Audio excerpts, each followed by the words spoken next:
தலைமை வகித்து நெறிப்படுத்தி கொண்டிருக்கிற தோழர் ஓவியா அவர்களை, அவருடைய வாழ்க்கை வரலாறு குறித்த நூலை வெளியிட்டு நிகழ்வை சிறப்பித்திருக்கிற அண்ணன் எஸ்என் அவர்களின் அருமை துணைவியார் திருமதி பானுமதி நடராஜன் அவர்களை, அந்த நூலை பெற்றுக்கொண்டு இங்கே விரிவான இரங்கல் உரை வழங்கி அமர்ந்திருக்கிற திராவிட விடுதலை கழகத்தின் பொதுச் செயலாளர் அண்ணன் விடுதலை ராஜேந்திரன் அவர்களை, இந்நிகழ்வை சிறப்பாக ஒருங்கிணைத்திருக்கிற மதிப்பிற்குரிய தோழர் TSS மணி அவர்களை, தோழர் பட்டம்மாள் அவர்களை, உரையாற்றி விடைபெற்று சென்றிருக்கிற மருத்துவர் அமலோற்பவநாதன் அவர்களை, CPI-ML விடுதலை கட்சியின் மத்திய குழு உறுப்பினர் தோழர் S. பாலசுந்தரம் அவர்களை, CPI-M சென்னை மாவட்ட செயலாளர் தோழர் செல்வா அவர்களை மற்றும் இந்த நிகழ்வில் பங்கேற்று இரங்கல் உரையாற்றி அமர்ந்திருக்கிற பல்வேறு அமைப்புகளை சார்ந்த முன்னணி தலைவர்களே, திரளாக கூடியிருக்கிற இடதுசாரி ஜனநாயக சக்திகளே, உங்கள் அனைவருக்கும் என்னுடைய பணிவார்ந்த வணக்கத்தை தெரிவித்துக் கொள்கிறேன். மறைந்த தோழர் SN அவர்களுக்கு விடுதலை சிறுத்தைகள் கட்சியின் சார்பில் எனது செம்மாந்த வீர வணக்கத்தை செலுத்துகிறேன்.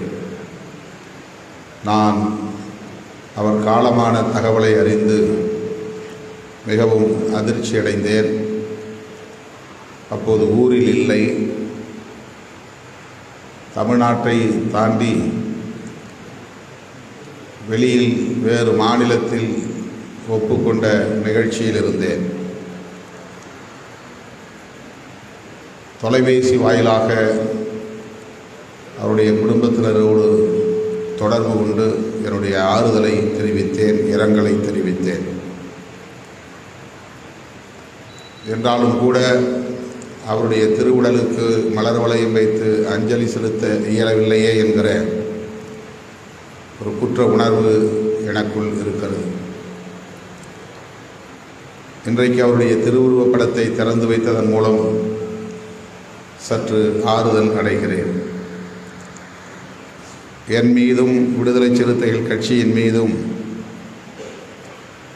மிகுந்த பற்றுதலும் நம்பிக்கையும் கொண்டிருந்தவர் அண்ணன் S. நடராஜன் அவர்கள். அவ்வப்போது தேடி வந்து சந்தித்து ஊக்கப்படுத்தியவர்களுள் அவர் முதன்மையானவர். அரசியல் நெருக்கடிகள் ஏற்படுகிற நேரத்தில் திருமாவளவன் போன்றவர்களை நாம் ஊக்கப்படுத்த வேண்டும் என்ற பொறுப்புணர்வோடு வந்து எங்களை சந்திப்பார். அவரோடு சந்திக்கிற அந்த தருணங்கள் ஒரு புத்துணர்வை தந்திருக்கின்றன, நம்பிக்கையை ஏற்படுத்தி இருக்கின்றன. அவற்றையெல்லாம் நான் இப்போது எண்ணி பார்க்கிறேன். அவருடைய வாழ்க்கை வரலாறு குறித்து இங்கே தொகுத்து ஒரு சிறு நூலை வெளியிட்டிருக்கிறார்கள். அவருடைய நேர்காணல், அவர் வெளியிட்ட சிறு கையேடு போன்ற நூல்கள் தொகுக்கப்பட்டிருப்பதை பார்த்தேன். நான் சட்டக்கல்லூரி மாணவனாக இருந்த காலத்தில் CPI-ML இயக்கத்தை சார்ந்த தோழர்களோடு சந்திக்கிற வாய்ப்பெல்லாம் கிடைத்திருக்கிறது. தமிழக மக்கள் முன்னணி, பிறகு இந்திய மக்கள் முன்னணி போன்ற அமைப்புகளை சார்ந்த தோழர்கள் சட்டக்கல்லூரி விடுதிக்கு வந்திருக்கிறார்கள். ஆனால் அண்ணன் நடராஜன் அவர்களை சந்தித்ததாக எனக்கு நினைவில்லை. முதலாக அவரை சந்தித்த போது எங்கோ சந்தித்ததை போன்ற ஒரு உணர்வு எனக்குள் எழுந்தது. ஒருவேளை சட்டக்கல்லூரி மாணவராக இருந்த காலத்தில் சந்தித்திருக்கலாம் என்று எனக்குள் நான் எண்ணிக்கொண்டேன். அப்படி ஒரு நெருக்கமான அறிமுகம் இருந்த உணர்வை பெற்றேன் அவரை முதலில் சந்தித்த போது. தோழர் TSS மணி, அண்ணன் நடராஜன் போன்றவர்கள் தலித் இயக்கங்களின் எழுச்சி ஏற்பட்ட காலத்தில் உடனிருந்து எங்களை போன்றவர்களை ஆற்றுப்படுத்தி இருக்கிறார்கள், நெறிப்படுத்தி இருக்கிறார்கள். பஞ்சமேள போராட்டத்தின் போது களங்களில் நாங்கள் சந்தித்திருக்கிறோம். விடுதலை சிறுத்தைகள் கட்சி தென் மாவட்டங்களில் மையம் கொண்டது என்றாலும் கூட அது வட மாவட்டங்களில் வேகமாக பரவிய போது கடுமையான அரசியல் நெருக்கடிகளை சந்திக்க நேர்ந்தது. காவல்துறையின் நெருக்கடிகளையும் சந்தித்தோம். அத்தகைய சூழலில் திராவிட இயக்கங்களும் இடதுசாரி இயக்கங்களும் தான் எங்களுக்கு உற்ற துணையாக இருந்திருக்கின்றன, ஆறுதலை தந்திருக்கின்றன. மறைந்த அண்ணன் AP வள்ளிநாயகம் அவர்களும் அதிலே முக்கியமானவர். தோழர் ஓவியா அவர்களின் வாழ்க்கை துணைவர் மதுரையிலே எங்களை சந்தித்து எங்களை ஊக்கப்படுத்திய அந்த தருணங்கள் என்றைக்கும் மறக்க முடியாதவை. இடதுசாரி இயக்கங்களில் தீவிரமாக இருந்தவர்கள் பின்னர் அம்பேத்கர் இயக்கங்களின் களங்களில் கைகோர்த்து நின்றதை பார்த்தபோது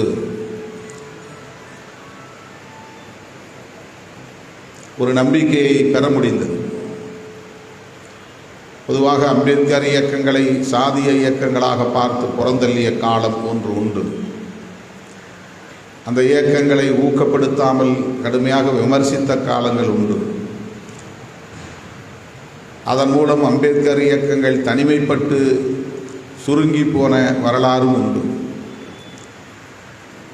காலத்தின் வேகமான போக்கில் இடதுசாரி இயக்கங்களை சார்ந்த தோழர்கள், குறிப்பாக CPI ML போன்ற இயக்கங்களை சார்ந்த தோழர்கள் அதிவேகமாக தலித் இயக்க செயற்பாட்டாளர்களோடு கைகோர்த்தது விடுதலை சிறுத்தைகள் போன்ற இயக்கங்களை தட்டி கொடுத்தது, ஊக்கப்படுத்தியது வரலாற்றில் மறக்க முடியாதவை என்பதை நன்றி பெருக்கோடு இங்கே நான் பதிவு செய்ய கடமைப்பட்டிருக்கிறேன். அந்த வரிசையில் அண்ணன் S. நடராஜன் அவர்களும் முதன்மையானவர். ரெட்டைமலை சீனிவாசன் பேரவை என்கிற அமைப்பை உருவாக்கியதும் அண்ணன் வள்ளிநாயகம் அவர்களும் அண்ணன் நடராஜன் அவர்களும் எங்களை வந்து சந்தித்தார்கள். விடுதலை சிறுத்தைகள் கட்சி பொது நீரோட்டத்தில் இயங்குவது குறித்து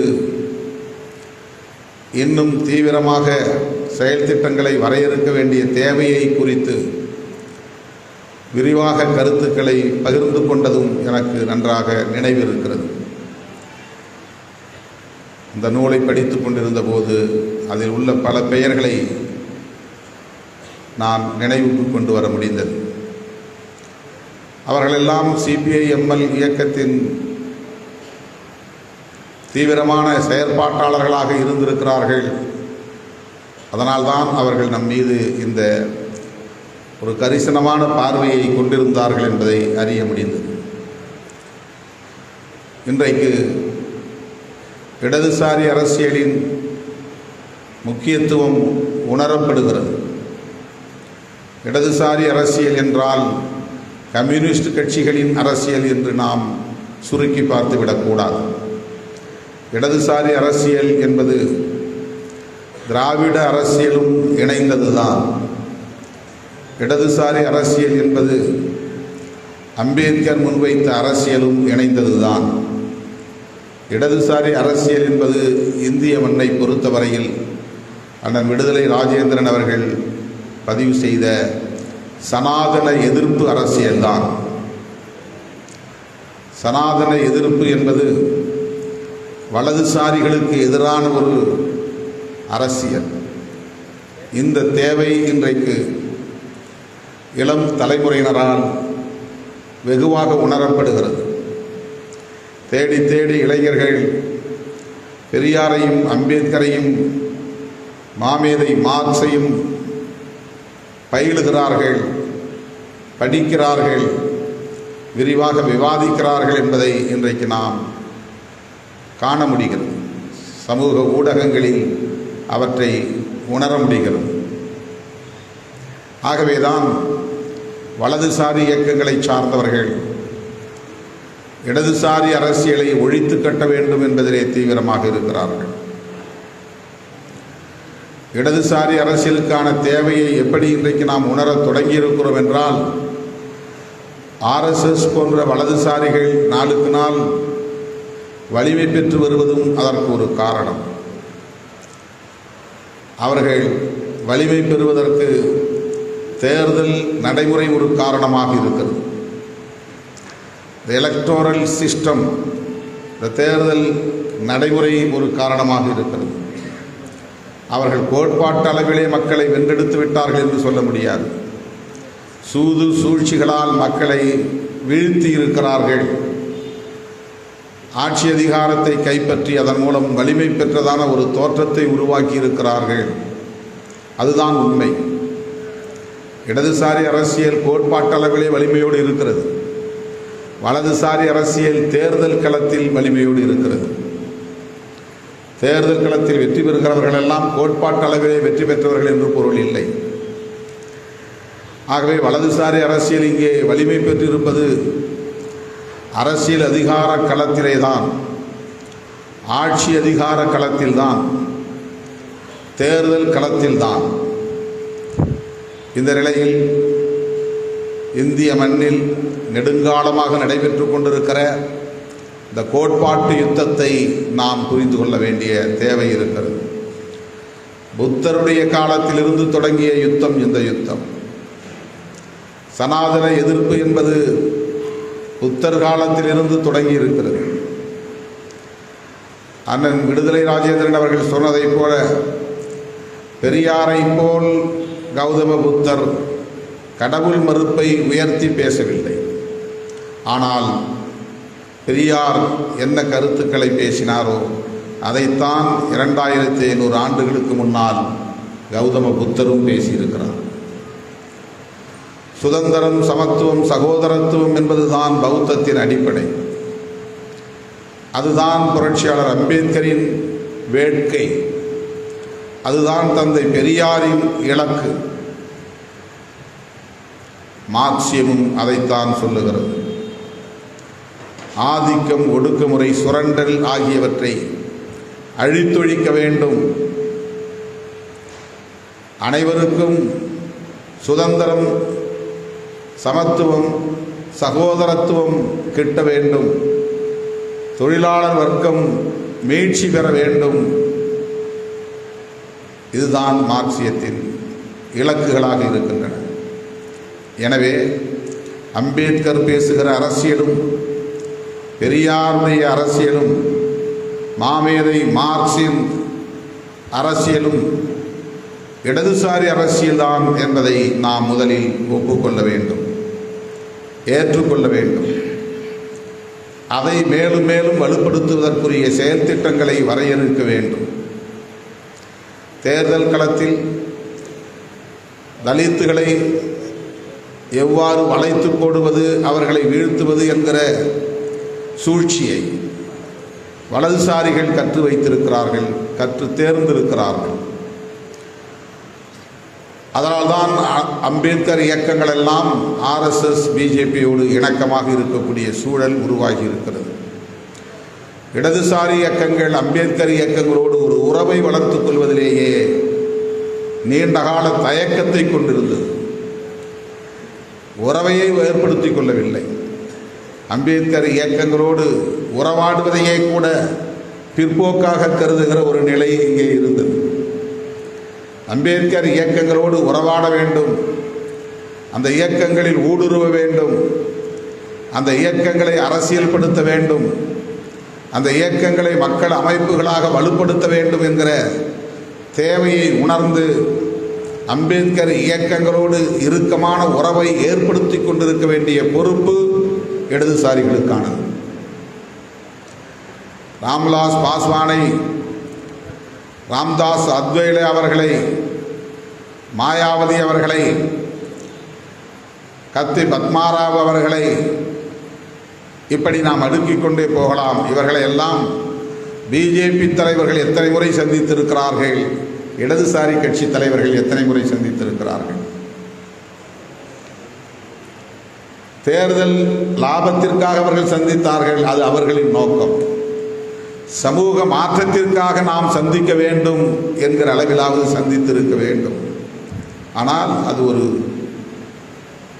இடைவெளி இருக்கிறது.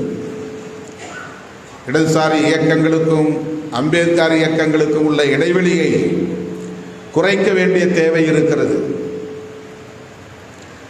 அம்பேத்கர் இயக்கங்களை சார்ந்தவர்கள் இடதுசாரிகளை சந்தித்தார்களா என்ற கேள்வியை எழுப்பாமல், அம்பேத்கர் இயக்க தலைவர்களை இடதுசாரிகள் சந்திக்க வேண்டும் என்கிற வேண்டுகோளை வைக்க நான் கடமைப்பட்டிருக்கிறேன். அதுதான் மிக முக்கியமானதாக நான் பார்க்கிறேன். இது மக்களை சந்திப்பதற்கான ஒரு செயல் திட்டமாகத்தான் அதை நான் கருதுகிறேன். எங்களை யார் அழைத்தாலும் அழைக்காவிட்டாலும் நாங்களே வலிய இடதுசாரி இயக்கங்களோடு உறவாடுகிறோம். வலிந்து வலிந்து நாங்கள் அந்த உறவை, பிணைப்பை ஏற்படுத்திக் கொள்கிறோம். எங்களுக்கு அந்த புரிதல் இருக்கிறது, தெளிவு இருக்கிறது. விடுதலை சிறுத்தைகளை பொறுத்தவரையில் அதில் நாங்கள் உறுதியாக இருக்கிறோம். அப்படித்தான் கடந்த 30 ஆண்டுகளில் இடதுசாரிகளோடு கொண்டிருக்கிற உறவை பேணி பாதுகாத்து வருகிறோம். விடுதலை சிறுத்தைகள் கட்சி அத்தகைய அணுகுமுறைகளை கொண்டிருந்த நிலையில்தான் அண்ணன் எஸ்என் போன்றவர்களை எல்லாம் நாங்கள் எங்களுக்கான ஒரு தோழமை சக்தியாக உணர்ந்து கொள்ள முடிந்தது, ஏற்றுக்கொள்ள முடிந்தது. இதுவரையில் அவர் என்ன சமூகத்தை சார்ந்தவர் என்று எனக்கு தெரியாது, நான் கேட்டதில்லை. இதுவரையில் வள்ளிநாயகம் என்ன எந்த சமூகத்தை சார்ந்தவர் என்றும் எனக்கு தெரியாது, நான் விசாரித்ததில்லை. சமூக அடையாளம் என்ன என்று ஒருபோதும் நான் கேட்டதில்லை, யாரிடமும் கேட்டதில்லை. இந்த நூலை படித்து கொண்டிருந்த போது இந்த நூலில் அந்த தகவல்கள் பதிவாகி இருக்கின்றன.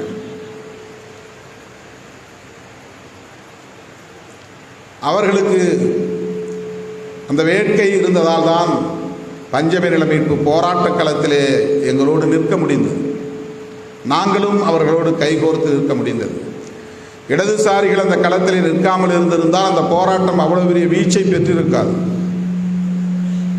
இடதுசாரிகள் அதை வழிநடத்தாமல் இருந்திருந்தால் அந்த போராட்டம் அவ்வளவு நெறிப்படுத்தப்பட்டதாக மாறி இருக்காது. ஒரே துப்பாக்கிச் சூட்டில் சிதறி போயிருக்கும், கலைந்து போயிருக்கும். அது ஒரு சான்று நமக்கு. இன்றைக்கு தமிழ்நாட்டிலே மிகப்பெரிய ஒரு நெருக்கடியை நாம் சந்திக்க நேர்ந்திருக்கிறது. போலி தமிழ் தேசியவாதிகள் இன்றைக்கு தந்தை பெரியாரை கொச்சைப்படுத்த துணிந்திருக்கிறார்கள். இது ஏதோ தேர்தல் அரசியல் களத்தில் நடக்கிற ஒரு அரசியல் என்று நாம் விலகி நின்று ஒதுங்கிவிட முடியாது. பெரியாரியத்திற்கு எதிராக பேசப்படுகிற கருத்து ஒவ்வொன்றும் மார்க்சியத்திற்கு எதிரானது என்பதை புரிந்து கொள்ள வேண்டும். பெரியாரியத்திற்கு எதிராக பேசப்படுகிற ஒவ்வொன்றும் அம்பேத்கர் அரசியலுக்கு எதிரானது என்பதை புரிந்து கொள்ள வேண்டும். நாம் அனைவரும் சேர்ந்து இத்தகைய சக்திகளை எதிர்கொள்ள வேண்டிய தேவை இருக்கிறது. இவர்களெல்லாம் நமக்கு ஒரு ஆளா என்று இதை ஒரு ஈகோ பிரச்சனையாக பார்க்கக்கூடாது. இதில் நாம் ஏதோ பெரிய சக்தி, அவர்கள் சிறிய சக்தி, அவர்களையெல்லாம் ஒரு பொருட்டாக மதிக்கக்கூடாது என்று நினைத்தால் அது வெறும் ஈகோ அடிப்படையிலான அணுகுமுறையாக மாறிவிடும். அவர்களை எதிர்கொள்ள வேண்டிய தேவை இருக்கிறது, அம்பலப்படுத்த வேண்டிய தேவை இருக்கிறது. வீழ்த்த வேண்டிய தேவை இருக்கிறது. பாரதிய ஜனதாவின் கொள்கை பரப்பு அணியை போல அவர்கள் செயல்படுகிறார்கள். இந்த சூழலில் பெரியாரை விமர்சிக்க வேண்டிய தேவை என்ன இருக்கிறது? சனாதன கொடுமைகளை பற்றி பேசாமல் எச் ராஜா வரவேற்று ஆதரிக்கிறார் என்றால் அதற்கு என்ன பொருள்? அண்ணாமலை உடனடியாக அதை ஆதரிக்கிறார் என்றால் அதற்கு என்ன பொருள்? குருமூர்த்தி அதை ஆதரிக்கிறார் என்றால் அதற்கு என்ன பொருள்? அவர்களெல்லாம் என்றைக்காவது மேதகு பிரபாகரனை ஆதரித்ததுண்டா? அவர்கள் என்றைக்காவது எல்டிடி இயக்கத்தை ஆதரித்து பேசியவர்களா? பிரபாகரனை ஏற்காதவர்கள், எல்டிடி இயக்கத்தை விமர்சித்தவர்கள், தமிழீழ விடுதலைக்கு எதிராக நின்றவர்கள் பெரியாரை எதிர்க்கும் போது வலிந்து கட்டிக்கொண்டு வலிந்து வந்து ஆதரவை தெரிவிக்கிறார்கள் என்றால் அவர்கள் பேசுகிற அரசியல் எத்தகைய அரசியல் என்பதை இலகுவாக புரிந்து கொள்ள வேண்டும். இது ஏதோ திராவிட இயக்கத்திற்கு எதிரான அரசியல் என்று நாம் கருதிவிடக்கூடாது. திராவிடர் கழகத்திற்கும் திராவிட முன்னேற்ற கழகத்திற்கும் எதிரான அரசியல் என்று நாம் ஒதுங்கி நின்று விட முடியாது. நாம் எல்லோரும் பேசுகிற கோட்பாட்டுக்கு எதிரான அரசியல், நாம் அனைவரும் உயர்த்தி பிடிக்கிற சனாதன எதிர்ப்பு என்கிற கோட்பாட்டுக்கு எதிரான அரசியல், சனாதன சங்க பரிவாரங்களுக்கு சிவப்பு கம்பளம் விரித்து வரவேற்பு தருகிற அரசியல், தமிழ்நாட்டிலும் அவர்கள் காலூன்றுவதற்கு வேரூன்றுவதற்கு வழிவகுத்து தருகிற அரசியல் மிகவும் ஆபத்தான அரசியல். தமிழ்நாட்டிலும் அப்படி பல தலித் இயக்கங்கள் சங்க பரிவாரங்களோடு கரைந்து போய் நிற்கின்றன.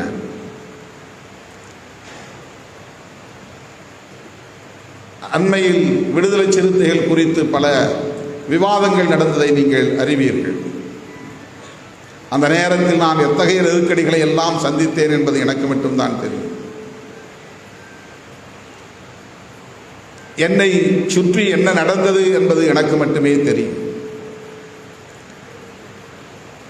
அவற்றையெல்லாம் நான் மிக சாதுரியமாக எதிர்கொண்டேன். இந்த மண்ணில் சனாதனிகள் வேரூன்றுவதற்கு எந்த சூழலிலும் நான் இடம் கொடுக்க மாட்டேன் என்பதில் உறுதியாக இருந்தேன். சகிப்புத்தன்மையோடும் பொறுமையோடும் அவற்றை எதிர்கொண்டேன்.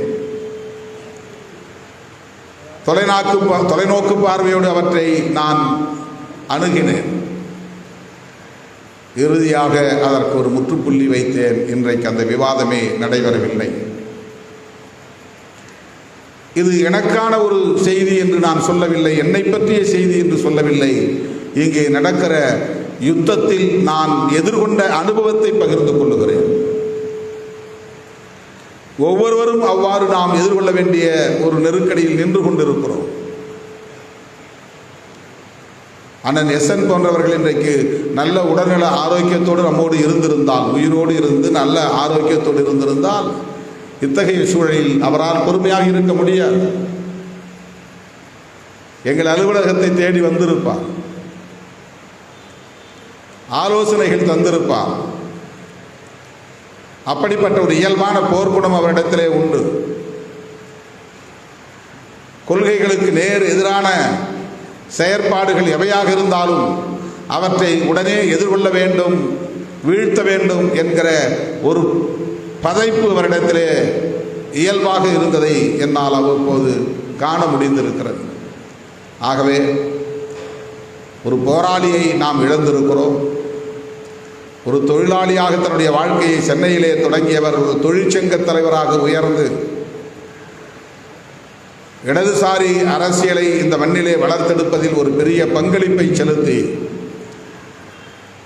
விடுதலை சிறுத்தைகள் போன்ற இயக்கங்களும் வளர்வதற்கு உற்ற துணையாக இருந்து காலமாகியிருக்கிற அண்ணன் எஸ்என் என்கிற எஸ் நடராஜன் அவர்களுக்கு மீண்டும் ஒரு முறை எனது வீர வணக்கத்தை செலுத்தி வாய்ப்புக்கு நன்றி கூறி முடிக்கிறேன். நன்றி, வணக்கம்.